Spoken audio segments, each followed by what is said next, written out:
Nakho kusha okusunguliwe.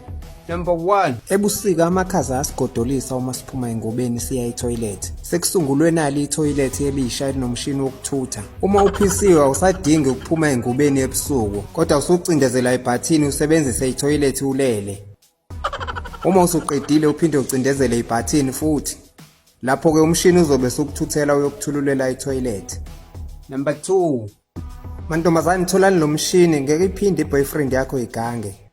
Uma uhamba namanye ama-girls ebusuku ushiya i-boyfriend yakho embhedeni ilele, uthola ukuthi iyavuka esikhundleni sokuthi ilale. Ngakho sekusungule umshini omusha ozokwenza i-boyfriend yakho ilale ithule. Ngakho-ke girl, uma uhamba beka i-boyfriend yakho phezu kwalo mshini. Lo mshini uzobe usumgoqa umzimba wakhe wonke. Uzolala ngeke akugangele namanye amantombazane. Uma umshini usumgoqile uzobe usubuyisela i-boyfriend yakho embhedeni. Indoda yakho izolala ekhaya. Hayibo guys, siyadlala njalo i-comedy le yama-jokes ningakuthathi serious. Nakho kusha okusunguliwe.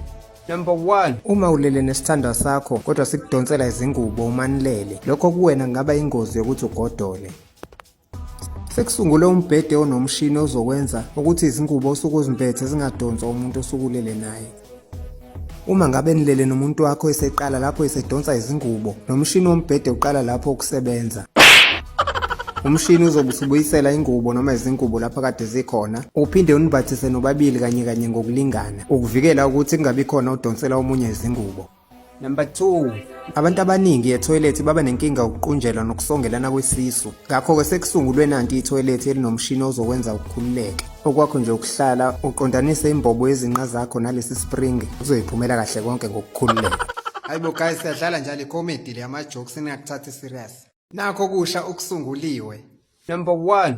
Lesi sicathulo se-high heel sinesithende esisodwa kuphela. Kuba nzima ukuhamba usigqokile, kuba lula nokuphuka iqakala uma uhamba ngaso. Sekusungulwe nawo ama-crocs noma ama-heel amasha anezithende eziningi. Angithi uyabona ukuthi zinhle kanjani lezi zicathulo? Futhi ayigcini ngokuba zinhle. Zinjalo nje iphephile. Ngeke uphuke iqakala oyigqokile ngisho ungagcuma. Number 2. Ngezinye izikhathi ukusebenzisa itoilet uwedwa kuyabhora. Kunesizungu njengaleli toilet olubonayo lakhelwe ukusetshenziswa umuntu oyedwa. Lokho kwenza uma usetoilet ube nesizungu. Sekusungulwe nali itoilet elisha eliwuginqa igonqo. Usungamema umngani wakho niyotoiletha ndawonye futhi nizothi nenza lokho nibe niyijabulisa ngokudlala uginqa igonqo. Hayibo guys, siyadlala njalo i-comedy le yama-jokes ningakuthathi serious. Nakho kusha okusunguliwe.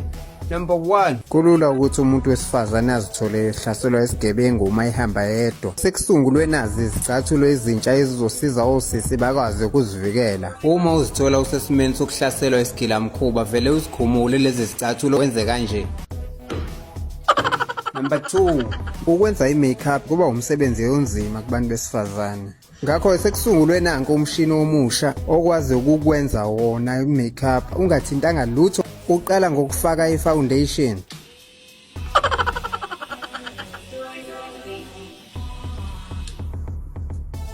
Okwesibili ukudweba amashiya.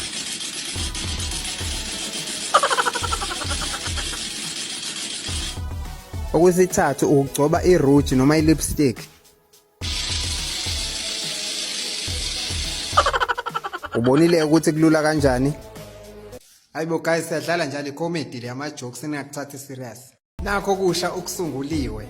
Number 1. Lezi zicathulo eziphakeme kuyakhathaza ukuhamba uzigqokile. Sekusungulwe izicathulo ezingama-crocs amasha ezibuye zishintsheke izithende zibe flat. Ngakho-ke uma uhamba kumele ugaxe isigubhu segesi emhlane. Uma usukhathele ukuhamba lezi zicathulo ucindezela ibhathini, zizoshintsha zibe izicathulo ezi-flat. Waphinda futhi wacindezela ibhathini ziyaphakama zibe ama-high heel. Zikusiza ekutheni ungakhathali ukugqoka ama-high crocs njalo. Number 2. Ukuxubha amazinyo kungaba yinto ekhathazayo ukuyenza. Sekusungulwe lo mshini we-automatic toothbrush okuxubhayo ungathintanga lutho. Lo mshini uqala ngokufaka i-Colgate. Okulandelayo-ke isixubho sizobe sesiqala sekuxubhe wena lapho ungathintanga lutho.